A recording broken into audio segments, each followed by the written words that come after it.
우리가 출애굽기를 봐오면서 살펴면서 최근에 나눈 말씀이 유대인들은 자신의 원력으로 따지면 제일 첫 번째 달 14날 14일 날에 저녁에 유월절 만찬을 합니다. 그리고 그 이튿날부터 7일 동안 누룩을 이스트를 넣지 않은 빵을 먹는 무교절 행사를 진행합니다. 유대인들은 이 유월절 만찬을 식구들과 하면서 매년 같은 음식을 준비해서 먹습니다. 어떤 음식이냐면요, 누룩을 넣지 않는 빵을 히브리 말로 마짜라고 하는데 마짜, 그리고 쓴 나물 하로셋이라고 부르는 견과류를 이렇게 만들어 놓은 비벼 놓은 것 같은 달콤한 반죽, 잼과 비슷한 거죠. 그리고 1년 된 숫양의 고기와 정강이 뼈, 또 구운 달걀, 파슬리나 샐러리, 그리고 소금물을 준비해서 늘 같은 음식을 먹습니다. 무교병 맛이 없습니다. 쓴 나물 정말 먹기 힘듭니다. 그래도 이유가 있기 때문에 매년 그 음식을 준비하고 그 음식을 먹습니다. 유월절 만찬 중에 그 전통이 있는데요, 자녀들 중에 제일 어린 자녀가 가장에게 질문합니다. 4가지의 질문을 던져요. 그리고 가장이 유월절에 대한 이야기를 담고 있는 책, 히브리 말로 학가다라고 하는데 그 책에서 책을 읽어주고 그 아이의 질문에 답을 하며 설명을 해줍니다. 첫 번째 질문이, 왜 우리는 이 밤에 이런 마짜를 먹습니까? 그러면 그 가장이 학가다에 쓴 설명을 해주면서 이집트를 우리는 급하게 떠나야 됐기 때문에 누룩 넣어서 부풀려서 이런 맛있는 빵을 먹을 수 있는 시간이 없어 누룩 없는 빵을 먹을 수밖에 없었던 것을 설명합니다. 그러면 두 번째 질문합니다. 왜 우리는 이 밤에 이렇게 쓴 나물을 먹습니까? 이집트에서 노예 생활을 할 때 경험했던 고난, 그 비참함, 이런 것을 쓴 나물을 먹으면서 다시 기억하고 그 시간을 돌아보는 것을 하기 위해서 한다고 설명합니다. 그러면 세 번째, 왜 우리는 이 밤에 파슬리를 소금물에 2번 찍어 먹습니까? 아니면 또 쓴 나물을 왜 하로셋이라고 하는 잼과 비슷한 곳에 찍어 먹습니까? 그러면 그 가장은 이집트에서 노예 생활을 하면서 그 고통스러워서 흘린 눈물을 기억하면서 소금물에다가 찍어 먹는다라고 이야기를 합니다. 그러면 마지막 질문, 그 아이가 왜 우리는 유월절 음식을 비스듬히 누워서 기대어서 먹습니까? 사실 유월절은 떠날 때 허리를 동이고 급히 먹어야 됐거든요. 이제는 우리가 노예가 아니기 때문에, 자유인이기 때문에 뒤로 넉넉한 마음으로, 편안한 마음으로 기대어 먹을 만큼 자유와 기쁨이 있다는 것을 표현하기 위해서 그렇게 한다고 설명을 합니다. 우리 교회에서요, 새가족을 등록하시면 6주 동안 새가족 교육이 있습니다. 새가족 교육 맨 마지막 제 6주 차에 제가 10분 15분 시간을 갖고 우리 교회의 간략한 역사를 설명합니다. 1975년에 우리 몬트레일 파크 애틀랜틱 애비뉴에 그 미국 교회를 빌려서 교회를 시작하고 거기에 20년 동안 빌려 쓰다가 1995년에 롤랜하이츠에 교회를 사서 드디어 그쪽으로 이사를 옵니다. 그리고 2015년 10월 1일 날 우리 교회는 현재 우리가 예배드리는 치노힐스로 이사를 오게 됩니다. 그리고 이제 10년째 들어가기 시작하는 건데요. 그러면 6월절 만찬에 아이가 질문한 것 같은 똑같은 질문이 생깁니다. 왜 치노힐스로 이사 왔습니까? 2015년 3월에요. 우리 교회는 우리가 속해 있던 피스 USA라고 하는 교단이 결혼의 정의를 바꿉니다. 남자와 여자가 결혼하는 것이 아니라 두 사람이 아무 같은 성이라 상관이 없다. 또 액티브 호모섹슈얼 동성애자들을 목사, 장로, 집사로 안수를 합니다. 그래서 피스 USA 교단은 우리가 떠날 것인가 말 것인가를 교인 투표를 합니다.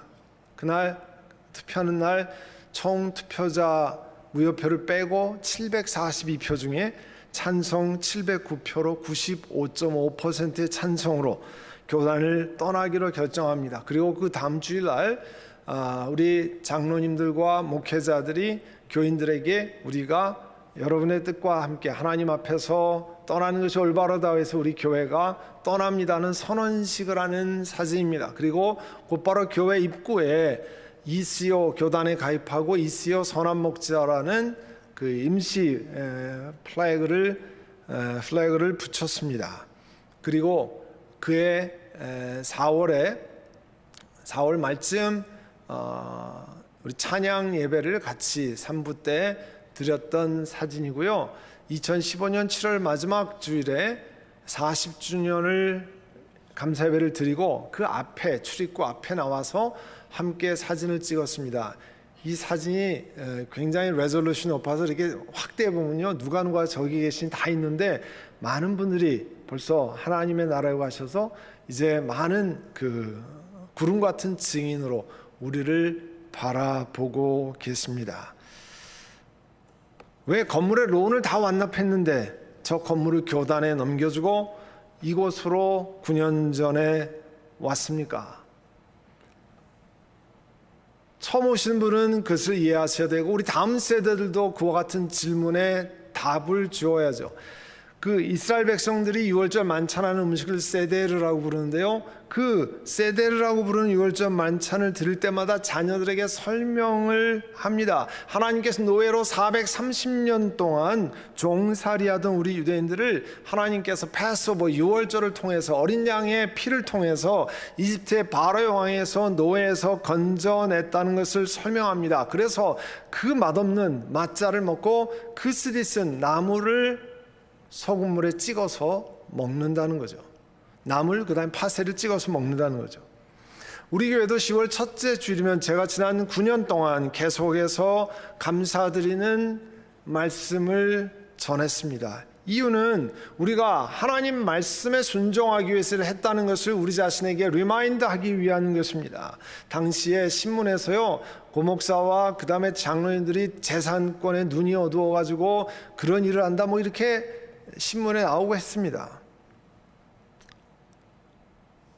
또 우리 이민자로 수고하고 애쓴 분들이 헌금해서 완전히 건물을 페이오프한 건물을 이제 포기하고 온 교인들이 새롭게 그 많은 건축 빚을 지기로 작정할 수 있었다고 하는 것에 감사를 드리기 위함입니다. 또 둘째는요, 그 당시에 2015년에 우리 수중에 있는 헌금이 45만 불이 채 안 됐습니다. 그 작은 돈으로 이 건물을 사서, 빌려서 들어온 게 아니에요. 사서 들어올 수 있도록 하나님께서 기적을 베푸신 것에 감사를 올리기 위함입니다. 우리 교회로서는 사실 벼랑 앞에 서 있는 것과 같았습니다. 아이들과 함께 1000여 명이 나가서 모일 수 있는 장소를 구하기가 어려운 상황, 그대로 계속 가면 부득이하게 교회가 흩어질 수 있는 그런 속에서 하나님이 건져주시고 하나님이 지켜주심에 감사를 올립니다. 오늘 본문에도요, 이집트를 떠난 이스라엘 백성들이 삶과 죽음의 벼랑 앞에 서 있는 이야기가 등장합니다. 우리 읽은 14장 2절에 의하면 하나님이 이스라엘 백성들이 바닷가 앞에다가 텐트를 치도록 말씀하셨어요, 모세에게. 그리고 모세에게 뭐라고 얘기했었냐면 바로와 그 군대를, 너희를 쫓아오는 바로와 그 군대를 물리치겠다는 것을 말씀하셨습니다. 이스라엘 자손들이 모세가 이야기한 대로 바닷가에다가 장막을 쳤습니다. 그런데 5절에 보시면 이스라엘 백성이 도망쳤다는 소식이 이집트 왕 바로의 귀에 들렸다고 그랬어요. 아니, 자기가 가게 한 거 아닌가? 왜 도망쳤다고 얘기를 하는가? 그건요, 출애굽기 5장 3절에 보면 모세와 아론이 맨 처음에 바로에게 무슨 얘기하냐면 우리 히브리 사람의 하나님 앞에 우리가 예배를, 제사를 드리게 허락해 주십시오. 그런데 광야로 3일길만 나가서 그렇게 하도록 해 주십시오. 그렇게 얘기했어요. 그러니까 3일길 갔다가 다시 돌아올 것으로 생각했던 것 같아요. 그런데 계속 진군하거든요. 그런 소식을 전해받고 이 친구들이 이 이스라엘 백성이 도망쳤다는 생각을 했는데 성경에 보면 5절에 보면 바로와 그 신하가 생각이 바뀌었다고 그랬어요. 후회했다고 그랬습니다. 아니 건장한 남자 60만 명의 프리 레이버를, 이 노동력을 그냥 내버려 두고 도망가게 했다니 이게 말이 안 되네, 내가 잘못했다, 뭐 이렇게 생각을 했던 거예요. 도대체 내가 무슨 일을 한 건가, 뭐 이런 자각을 하기 시작한 것 같아요. 그래서 6절 7절에 보면 바로 병거를 갖추었다고 그랬습니다. 여러분 그 벤허 영화 기억나시죠? 그 주인공 벤허가 마지막에 그 경주 마차하는 거, 그게 병거거든요. 체리엇. 바퀴 2개 달리고 말, 이제 벤허에는 여러 마리가 끄는데 보통 군사적으로 쓸 때는 말 2마리가 끌고 위에 그 말을 조종하는 병사가 타고 또 한 사람은 이 전쟁을 수행하는 군사가 타고, 자 웰더니스에서 광야에서 걸어가는 것하고 말 2마리가 끄는 이 병거를 타는 것과 비교가 안 되잖아요. 그러니까 금방 쫓아오는 겁니다. 그렇게 쫓아올 뿐만 아니라 특수 병거 600대, 장교들이 지휘하는 병거 부대, 이 얘기는 지금으로 말하면 탱크 부대를 동원해서, 전차 부대를 동원해서 진군하는 거예요. 그런데 8절에 보시면 우리가 정말 펜으로 밑줄 쳐야 될 부분이 나오는데요. 주님께서 이집트의 왕 바로의 마음을 고집스럽게 하셨는데 바로가 주님의 보호를 받으면서 당당하게 나가고 있는 이스라엘 자손을 뒤쫓았다고 그랬어요. 그냥 이스라엘 자손을 뒤쫓았다 그러지 않고요, 주님의 보호를 받으면서 당당하게 나가고 있다고 하는 것을 다시 수식어로 설명합니다. 그 얘기는 하나님이 이 이스라엘 백성들을 보호하신다고 하는, 앞으로도 보호하실 것이라는 암시적인 말씀을 주는 거잖아요. 시편 121편에 있는 것처럼 주님께서 너를 모든 재난에서 지켜주시며 내 생명을 지켜주실 것이다. 하나님은 이스라엘을 지키신 분은 졸지도 아니시고 주무시지도 않으시는 분이다 말씀하잖아요. 그리고 마침내 그 특별 부대가 다 병거를 타고 이동을 해가지고 이집트 군대가 이스라엘 백성을 추적했습니다. 그리고 9절 마지막에 보면 이스라엘 백성들이 묵은 바닷가 앞에 도착했어요. 이스라엘 백성들이 뒤를 돌아보니까 바로가 다가오고 있었습니다. 이스라엘 자손이 고개를 들어보니까 추격하기 오는 게 보이잖아요. 10절 마지막에 여러분 잘 보시면 이스라엘 자손이 크게 두려워했다고 그랬어요. 그리고 주님께 부르짖었다 그랬습니다. 자, 이스라엘 백성은 앞이 바닷가입니다. 뒤는 자기들 오합지졸과는 비교가 안 되는 정규 이집트의 최강 군대가 쫓아옵니다. 정말 벼랑 앞에 서게 된 거죠.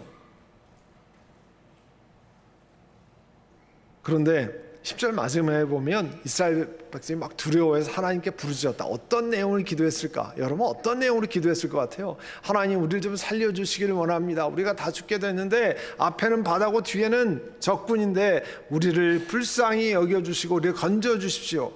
뭐 이런 기도를 좀 해야 되지 않아요? 근데 그 다음 내용을 보면 그런 기도를 하지 않았던 것으로 보입니다. 대신에 어떤 기도를 했냐면 11절에 보시면요, 모세를 원망해서 말했다고 그랬어요.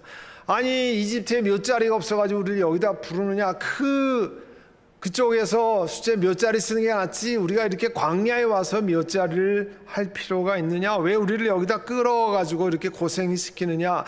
아니 우리가 얘기하지 않았습니까? 광야에 나가서 죽는 것보다 우리는 여기 노예가 훨씬 낫다고 얘기하지 않았습니까? 이런 얘기 한 것으로 보아서요, 하나님 앞에 하나님 우리를 불쌍히 여기시고 건져주시고 그렇게 기도했을 것 같지 않습니다. 기도 안 했을 거예요. 왜냐하면 그랬으면 모세에게 이렇게 이야기하지 않았을 겁니다. 우리가 하나님 앞에 이렇게 구해달라고 기도했는데 모세 지도자여 당신도 우리와 함께 같이 기도해서 온 백성들이 무릎을 꿇고 하나님 앞에 기도합시다, 금식합시다, 뭐 이래야 맞는 거잖아요. 그런데 틀림없이 하나님을 향해서 불신앙으로 원망으로 아우성을 쳤습니다. 그때 모세가 13절에 이렇게 얘기했어요. 두려워하지 마십시오. 당신을 가만히 서서 주님께서 오늘 당신들을 어떻게 구원하시는지 지켜보기만 하십시오. 당신들이 오늘 보는 저 이집트 군대 사람들 다시는 볼 수 없을 것입니다. 주님께서 당신들을 구하여 주시려고 싸우실 것이니 당신들은 진정하십시오. 모세는 하나님 말씀을 신뢰했습니다. 실제로 4절에 가면 하나님 뭐라고 얘기하냐면 모세 바로와 그 군대를 물리침으로써 나의 영광을 드러낼 것이다 했어요. 이스라엘 백성들은요 다 계산했는데 하나님을 그들의 삶의 계산 속에 넣지 않았습니다. 하나님 없이 보면 자기들은 앞에는 바다고 뒤에는 적군이고 죽는 거 아니에요. 벼랑 끝에 서 있는 겁니다. 그런데 모세는 하나님 말씀을 신뢰했습니다. 하나님을 그의 계산에 넣었습니다. 2주 전에 저희 교회에 동역하는 양한갑 선교사님이 금요일 토요일 새벽에 이 강단에서 말씀을 나눴습니다. 그때 뭐라고 얘기했냐면 그 전에 이제 저한테 기도 부탁을 쭉 해왔는데 공개적으로 이야기하신 거는 처음인 것 같아요. 본인이 MRI를 찍고 뭘 검사했냐면 치매 검사를 했는데 알츠하이머 증상이 상당히 진행이 됐다고 그랬습니다. MRI로 뇌가 사이즈가 굉장히 많이 줄은 것을 발견했다고 그랬어요. 그리고 이야기하시기를 그뿐만 아니라 거기 가면 그 검사하는 게 있잖아요. 뭐 몇백 문제를 해가지고 인지 능력 검사에서 알츠하이머 검사하는데요. 자기가 너무 놀랬다는 거예요. 뭘 놀라셨습니까? 산수가 안 되더래요. 산수가 4 더하기 7, 3 곱하기 8 이런 게 안 되더라는 거예요. 우리가 상상이 안 되는 일이잖아요. 자기가 너무 놀랬다는 겁니다. 그런데 그 다음에 말이 더 귀합니다.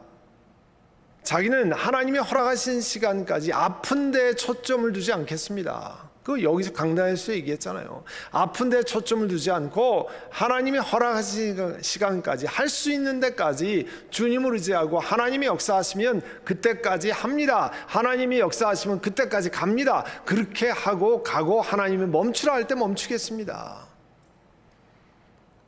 세상에서 하는 매스, 산수는 안 돼요. 그런데 양 선교사님 기가 막히게 잘하는 산수가 있습니다. 무슨 산수입니까? 하나님을 자기의 영적인 싸움에 플러스하는 영적인 산수, spiritual method는 지금도 탁월하게 잘하고 계시는 거예요. 그래서 하나님이 그 기도를 들으시고 응답하시고 그 기도를 들으시고 역사하시는 겁니다. 우리 모두에게도 이런 영적인 산수를 잘하는 하나님을 우리 삶의 계산의 중심에 넣는 우리가 모두가 되시길 축복합니다. 여러분, 엘리사의 시종 게하시가 시리아 군대가 이제 막 잡으러 내려올 때 시리아 군대가 막 에워싸는 걸 봤습니다. 벌벌벌벌 떠는 상황 아니에요. 적군이 다 둘러쌌어요. 지금 이스라엘 백성들처럼 다 죽게 생겼습니다. 그의 스승 엘리사에게 얘기했어요. 엘리사가 영적인 눈으로 바라보고 뭐라고 말했습니까?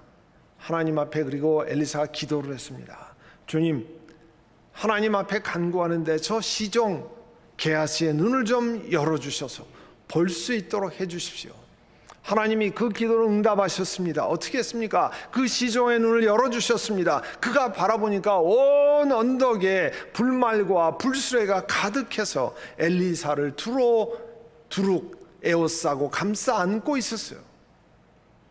영적으로는 그게 보이는데, 영적인 계산으로 해야 그게 보이는데, 사람의 산수만 하면, 사람의 논리적인 계산만 하면 보이지 않습니다.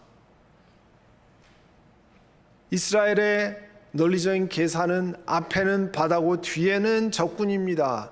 벼랑에 섰습니다. 죽는 게 맞습니다. 컴플레인 하는 게 맞잖아요. 그러나 영적으로 바라보면 그것을 건너뛰는 눈이 열리는 거예요. 빌립보서 4장 19절에 사도 바울이 어려움 속에서 감옥 속에서 얘기하는 거예요. 빌립보서 4장 19절이 뭐라고 말씀합니까? 나의 하나님이 그리스도 예수 안에서 영광 가운데 그 풍성한 대로 너희 모든 쓸 것을 채우시리라. 아멘. 감옥 속에서 얘기하는 거예요.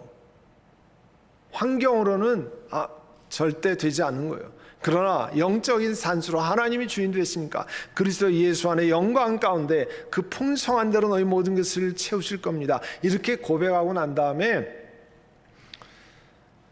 주님께서 모세에게 이야기하여 너는 왜 지금 부르짖느냐? 이스라엘 자손에게 명해서 앞으로 나아가게 하라. 이게 무슨 뜻이냐면 왜 기도만 하고 있느냐? 그 다음에 행동으로 보이라, 그런 얘기예요. 행함으로 보이라. 내가 바로와 그의 병거 기병들을 물리치고 내 영광을, 하나님의 영광을 드러낼 때에 이집트 사람이 비로소 내가 주님임을 알게 될 것이다 말했어요. 이와 같은 놀라운 일은 하나님이 하시는 것을 말씀하고 있습니다. 그 다음에 어떤 일이 일어났습니까? 여러분이 24장 끝까지 다 읽으셔야 됩니다. 집에 가셔서 잘 차근차근 읽으셔야 돼요. 우리는 시간이 없어서 14절까지만 읽었는데요. 19절 20절에 가면요, 앞에 있던 구름 기둥이, 천사가 옮기면서 구름 기둥이 뒤로 옮깁니다. 무슨 얘기냐면 이스라엘 백성들 뒤로 구름 기둥이 옮기는데 그 뒤에 이집트 군대가 있는 데는 완전히 깜깜하게 됐어요. 그래서 전진할 수 없도록 만들었습니다. 그리고 그 다음에 모세가 바다 위로 팔을 내미니까 밤새도록 강한 동풍이 바닷물을 뒤로 밀어냈습니다. 바다가 말라서 바닥이 드러났습니다. 바닷물이 갈라지고 물이 좌우에서 벽이 되었다 그랬어요. 그리고 이스라엘 백성들이 거기를 맨바닥같이 걸어서 건너갔습니다. 그걸 이집트 백성이 가자만 보니까, 이집트 사람이 보니까 유대인도 건너가는데 우리도 건너갈 수 있잖아요. 건너가려고 들어갔습니다.